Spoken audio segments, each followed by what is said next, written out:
नमस्कार दोस्तों, स्वागत है आपका आपके अपने सबसे प्रिय चैनल इस्माइल फैमिली पर। इस फल के एक टुकड़े से बंद किस्मत का ताला खुल जाता है। यहाँ रखना, पैसा गिनते गिनते थक जाओगे। दोस्तों, आकड़े का पौधा, जिसे हम आक का पौधा या मदार का पौधा भी कहते हैं, शिव जी को यह सबसे ज़्यादा पसंद है। आक के पौधे का जड़, इसके पत्ते और इसके पुष्प फल भी, क्योंकि इसके जड़ के बहुत सारे तांत्रिक प्रयोग तो होते ही हैं, पर इसकी जड़ में गणेश जी का जो पौधा है, यानी कि जो 12 साल पुराना पौधा हो जाता है आकड़े का, उसमें अपने आप गणेश जी की आकृति उग जाती है। तांत्रिक पौधा है ये, जिसको हम मदार कहते हैं, आकड़े का पौधा कहते हैं। कहा जाता है कि अगर इसका एक टुकड़ा कमर में आप धारण कर लें तो बाझन को भी संतान हो जाता है। अगर दाहिने भुजा में धारण कर लें तो सौभाग्य बढ़ता है। इस पौधे की जड़ में गणेश जी की आकृति कुछ साल पुराने होने पर अपने आप उग जाती है।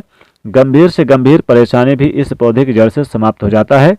और घर की रक्षा के लिए, तंत्र क्रियाओं से बचने के लिए इस पौधे को अगर आप अपने घर के मुख्य दरवाजे पर लगा दें तो नज़र दोष, तंत्र प्रभाव, टोने टोटके सब समाप्त हो जाते हैं। दुष्ट ग्रहों का असर नहीं पड़ता। तो मदार की जड़ को बहुत सारे प्रयोग हैं, लेकिन इस पौधे में फल भी लगता है। आपने देखा होगा, सूखने के बाद रुई की तरह उड़ता है। तो मदार का पौधा अगर आपके घर के बाहर अपने आप उगाया तो आप बड़े ही भाग्यशाली हैं, लेकिन नहीं उगा है तो आप लगा सकते हैं। अगर कोई व्यक्ति बीमार है तो मदार का पौधे के एक डाली तोड़कर ले आएं, उस व्यक्ति के ऊपर से 7 बार उतार करके आप उसको कहीं से बाहर ले जाकर फेंक दें। आप देखेंगे उनका स्वास्थ्य जल्दी ठीक हो जाएगा, क्योंकि ये नज़र, हाय बद्दुआ, बुरे दोष को समाप्त कर देता है, टोने टोटके को दूर कर देता है। इस पौधे में अद्भुत चमत्कारिक शक्ति है, जो जीवन के हर परेशानी से, हर समस्या से आपको बचाव करता है। लेकिन इसके कुछ खास प्रयोग भी होते हैं। मदार के पौधे में जो फल लगा होता है, आप एक फल ले आइए, उसमें से निकाल कर के, कच्चा हो या फिर सूखा हो, कोई फर्क नहीं पड़ता। सूखने के बाद तो उड़ जाएगा, लेकिन आप एक ले आइए। अब इस फल को आप हल्का सा सुखा लें, आप लाकर अपने घर के इसको पूजा वगैरह करके, यानी इसको आप पूजा वगैरह कर लें। कहीं भी आप छत पे या फिर कहीं पर भी आप ऐसी जगह रख दें कि जहां ये सूख जाए सूर्य की रोशनी से। इसके बाद लाल कपड़े में लपेट कर आप इसको संभाल कर रख लें। जीवन के हर मुश्किलों से आपको बाहर निकालेगा, चारों तरफ से आपकी रक्षा करेगा, धन वैभव खींचा चलाएगा।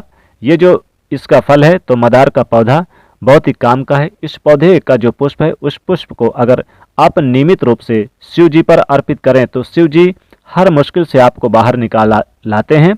बहुत सिंपल है, प्रयोग इसका बहुत अचूक है। अगर शत्रु विरोधी परेशान कर रहा है तो मदार के पौधे के पास आप जाएं। किसी भी मंगलवार या फिर शनिवार को कोई देखे नहीं, कोई रोके नहीं, कोई टोके नहीं, इस बात का विशेष ध्यान रखिएगा।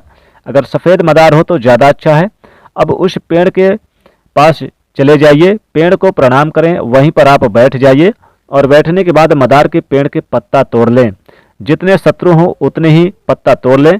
अब पत्ते पर उसी मदार की जड़ से जो दूध निकलता है, जड़ से शत्रु का नाम लिख लें इस पत्ते पर।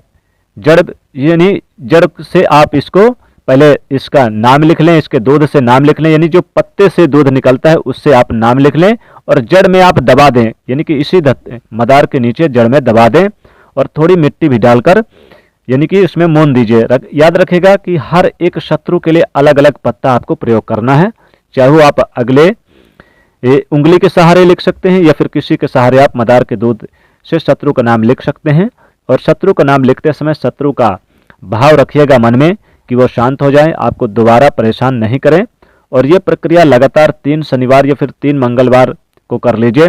आपके शत्रु शांत हो जाएंगे और वो चाहकर भी आपका नुकसान कभी नहीं कर पाएंगे और सुरक्षित भी रहेंगे आप। तो दोस्तों, हम आपसे फिर मिलेंगे, विदा लेते हैं। तब तक ले हर हर महादेव, ओम नमः शिवाय, जय श्री कृष्ण, जय माँ लक्ष्मी।